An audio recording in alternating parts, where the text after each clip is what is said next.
Este é o seu programa Pare e Pense. Pare e pense. Pare e pense. Pare Pare e pense. Pare e pense. Pare e pense. Pare e pense. Pare e pense. Pare e pense. Pare e pense.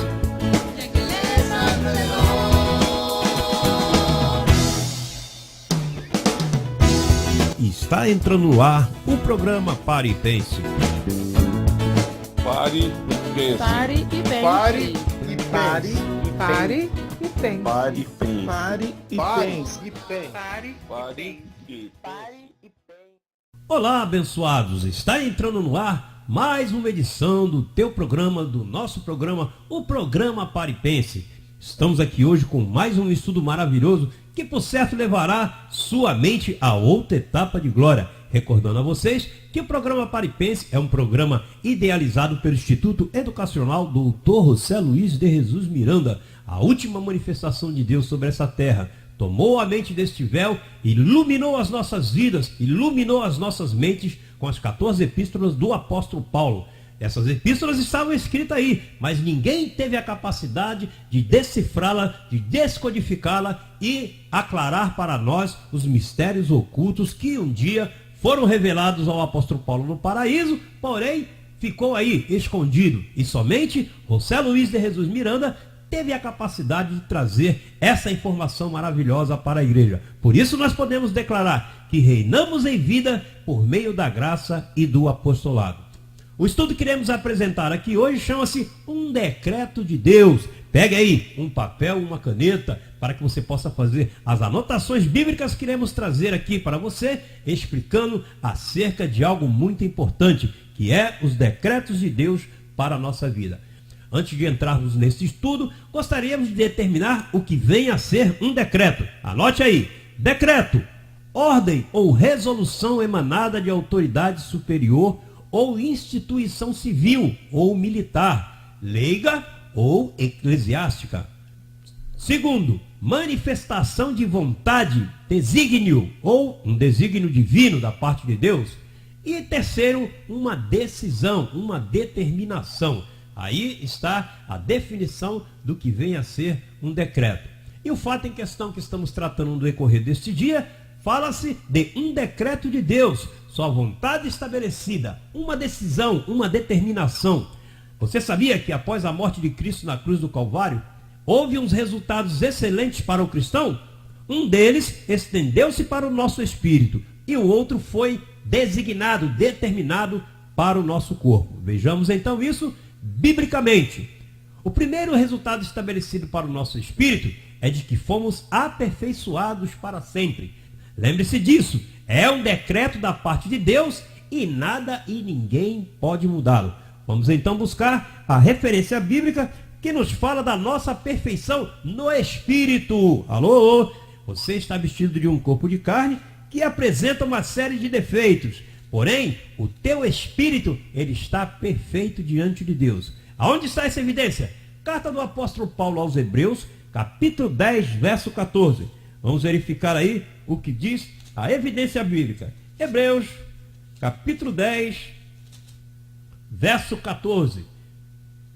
A evidência bíblica diz assim: porque com uma só oferta aperfeiçoou para sempre os que são santificados.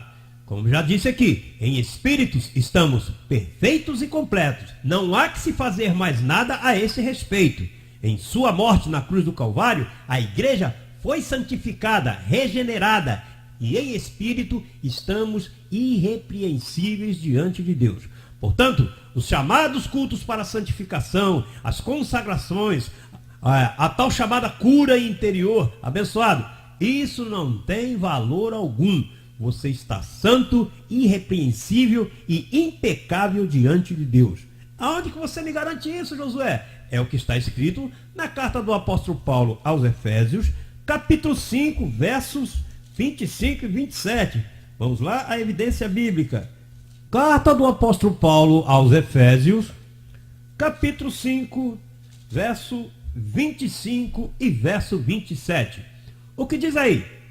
Vós, maridos, amai vossas mulheres, como também Cristo amou a igreja, e a si mesmo se entregou por ela, para a santificar, purificando-a com a lavagem da água pela palavra. Alô?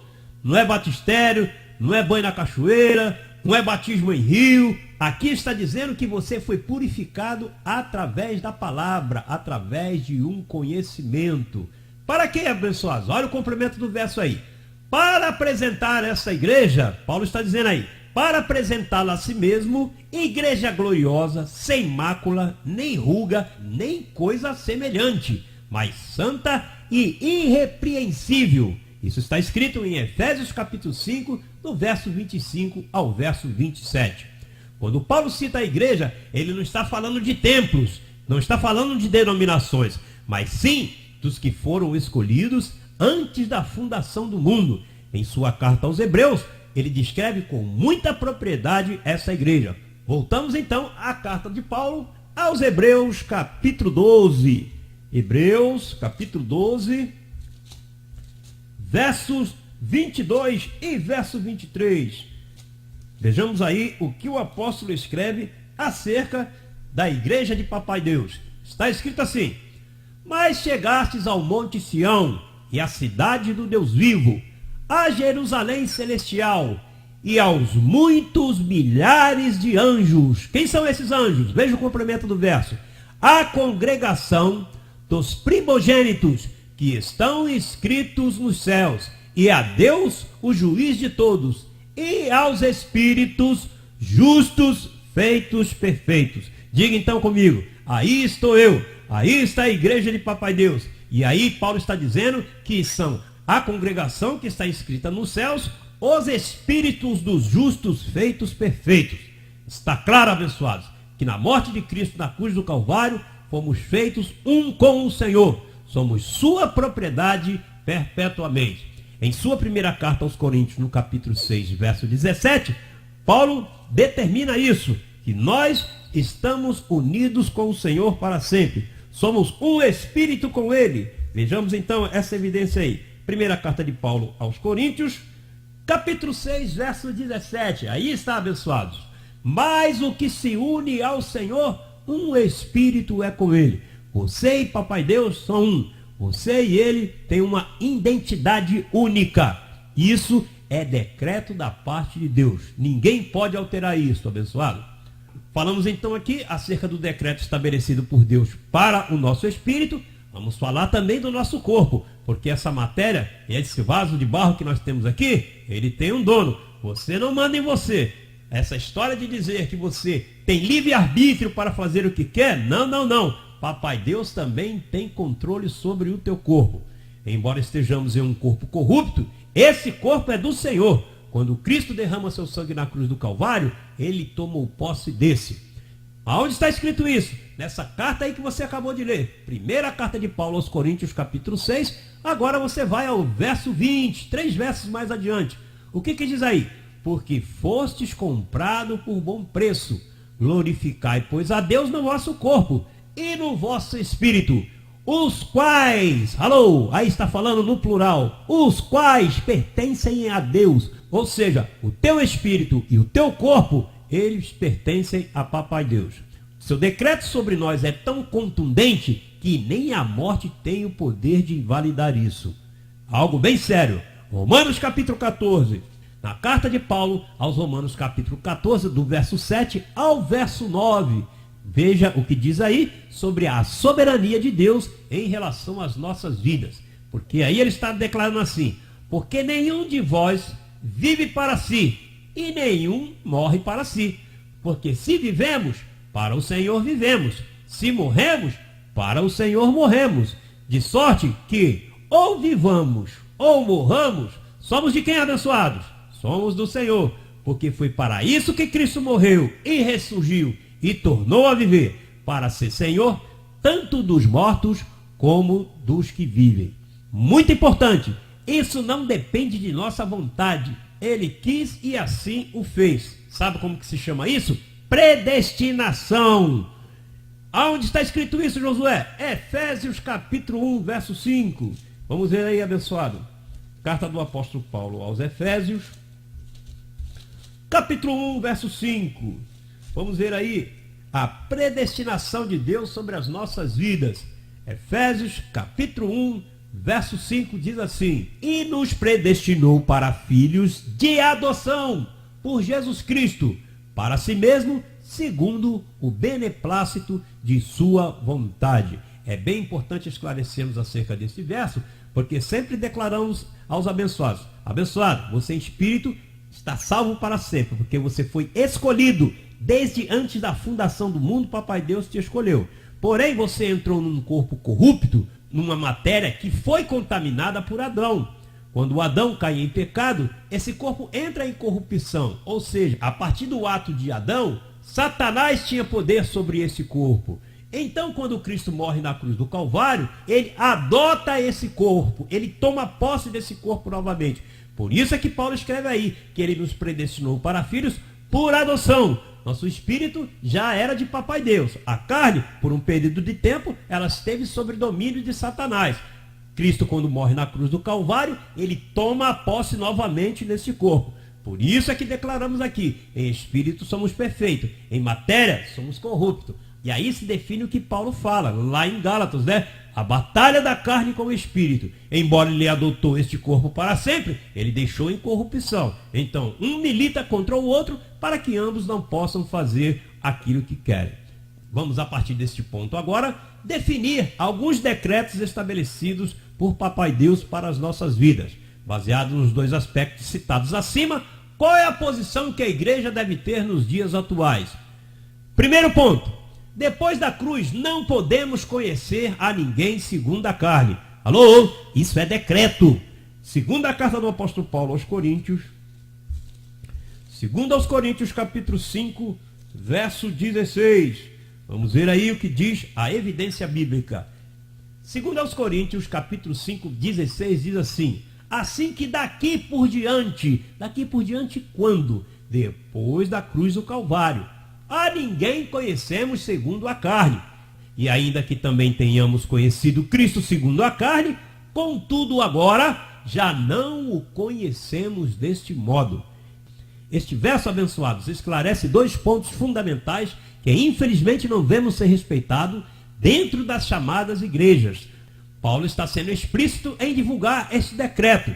Daqui por diante, depois da cruz, a ninguém podemos ver em carne, ou seja, não importa qual seja a conduta do teu irmão, a você não é lhe permitido julgá-lo em carne, porque cada um dará conta de si a Papai Deus. Não compete a você, abençoado, botar o dedo no rosto de ninguém e lançar acusações.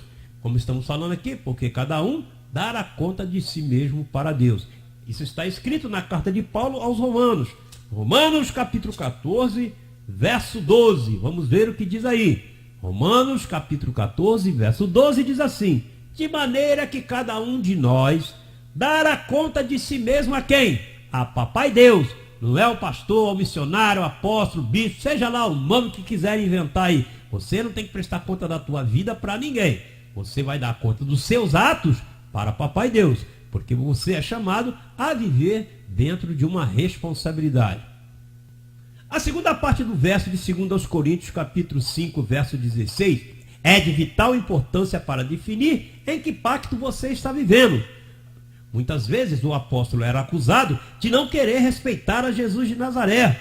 Porém, devemos nos situar. Seguir a Jesus de Nazaré nos direciona de encontro à lei mosaica. Por quê? Porque Jesus de Nazaré foi um judeu. Ele veio com a finalidade de cumprir a lei. Jesus de Nazaré não foi cristão. Ele não praticou o cristianismo, ele praticou judaísmo. O cristianismo, abençoados, ele só começa com Paulo. Isso é um estudo que abordaremos em tempo oportuno, explicando para todos que a Igreja de Cristo começa com o apóstolo Paulo. Há algumas vertentes que falam que o cristianismo começou com Constantino, com a reforma de Lutero. Não. Aí começou foi a confusão. Aí começou foi a mescla dos dois pactos. O cristianismo, ele começa com Paulo. E mais à frente traremos um estudo esclarecedor acerca disso. Nós não devemos mais olhar para o loiro da Galileia, mas sim olhar para os benefícios que ele conquistou ali na cruz do Calvário. Paulo, em sua carta aos Romanos, no capítulo 7, verso 4, ele traz outra advertência muito séria acerca disso. Veja aí o que diz. Romanos, capítulo 7, verso 4.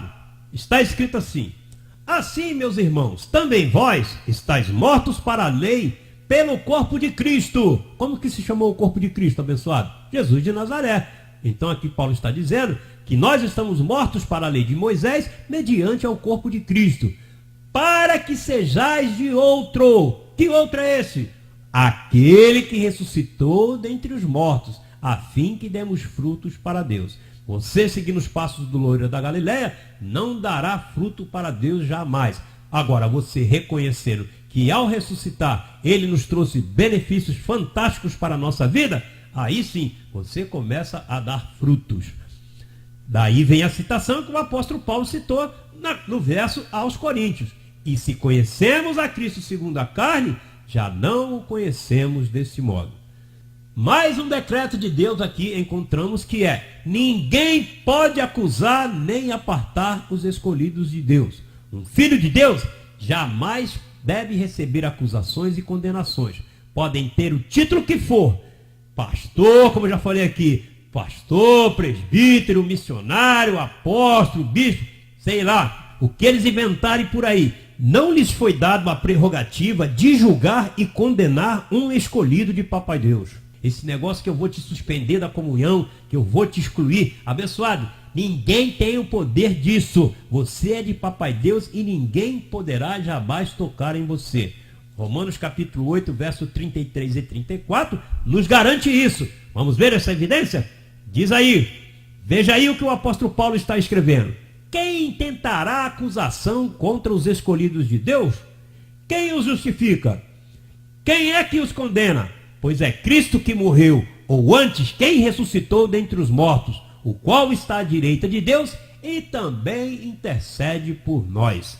Está claro isso aí para você, abençoado? Ninguém pode te acusar de nada, ninguém tem o direito de levantar o dedo para você. Terceiro decreto, deste ponto que estamos aclarando aqui. Cobrindo a um irmão. Veja o conselho apostólico. Quando alguém é surpreendido em alguma falta, você não está chamado a julgar ninguém. Veja o que Paulo fala, qual é o teu papel como igreja do Senhor. Gálatas 6, verso 1. Vamos ver o que diz aí? O apóstolo Paulo está falando que quando você surpreende alguém em alguma falta, veja qual é a atitude que você deve tomar. Gálatas capítulo 6, verso 1, está escrito assim: irmãos, se algum homem chegar a ser surpreendido em alguma falta, vós que sois espirituais, encaminhai o tal com espírito de mansidão, olhando por ti mesmo, para que não sejas também tentado. O que quer dizer isso aí, Josué? Quer dizer aquilo que Paulo cita em uma de suas cartas. Quem está em pé, cuide para quem não caia. O alerta é bem sério. Todos nós estamos em um corpo de debilidade. Todos estamos sujeitos a quedas. Cuidado, amanhã pode ser você. Cabe então o quê? Apresentar a todo homem perfeito, independentemente de sua conduta carnal. Porque como já mostramos aqui, quem tem que dar conta das suas ações é ele, abençoado, não você. Na carta do apóstolo Paulo aos Colossenses, capítulo 1, verso 28, ele fala como que a igreja deve se portar em relação aos que estão ali reunidos. Colossenses, capítulo 1, verso 28. Vamos ver aí o que diz o escrito. A quem anunciamos, admoestando a todo homem e ensinando a todo homem em toda sabedoria, para que apresentemos a todo homem perfeito em Cristo Jesus. Esta é a função da igreja, apresentar a todo homem perfeito em Cristo Jesus. Se você está frequentando um lugar onde te chamam de pecador, miserável, pobre, nu, desgraçado, bichinho de Jacó e tantos impropérios que eles arrumam aí para poder achincalhar você, não volte mais lá, não coloque teus pés lá. Isso aí não é função da igreja. O que você está lendo comigo aqui na carta aos Colossenses capítulo 1, verso 28, é que a igreja está chamada a apresentar todo homem perfeito em Cristo Jesus. A conclusão que chegamos, abençoados, quando se viola um decreto, estamos sujeitos às sanções da lei vigente. Aqui nesse pacto, Deus não irá castigar a ninguém. Ele já estabeleceu o pacto e cabe a nós cumprir, se submeter. Porque temos os fiscais desse pacto. Quem são? São os anjos. E mediante a infração que você cometer a este pacto, você terá justa retribuição. Portanto, exortamos a todos a respeitar os decretos de Deus.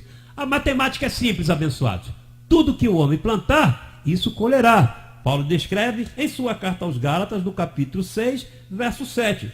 Veja aí, está muito bem claro. Ele fala assim: não vos enganeis, Deus não pode ser burlado. Tudo aquilo que o homem semear, isso também colherá. Aí, abençoados, é bem simples. Não procure julgar a ninguém, não procure acusar a ninguém, porque cada um vai colher aquilo que plantar. Jesus de Nazaré, quando andando sobre essa terra, trouxe uma advertência bem séria. Essa advertência está no livro histórico de Mateus, capítulo 7, verso 2.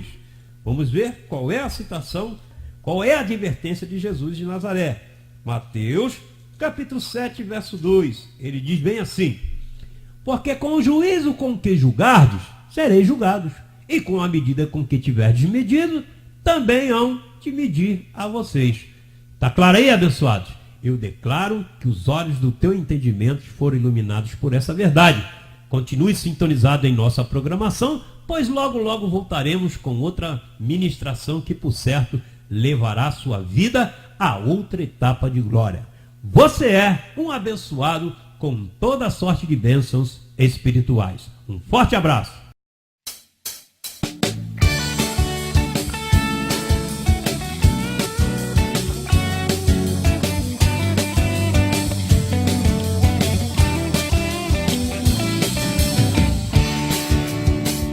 Gratos por sua audiência. Declaramos que os olhos do teu entendimento foram iluminados pela verdade do Evangelho. Acesse nossas páginas na internet e conheça essa ciência. www.institutoeducacionaljlm.com.br. Desfrute também do nosso canal no YouTube, JH Calqueios. Ali você encontrará estudos, clipes musicais, louvores, mensagens, cápsulas de graça, um lindo acervo a seu dispor, que irá educar o teu homem interior.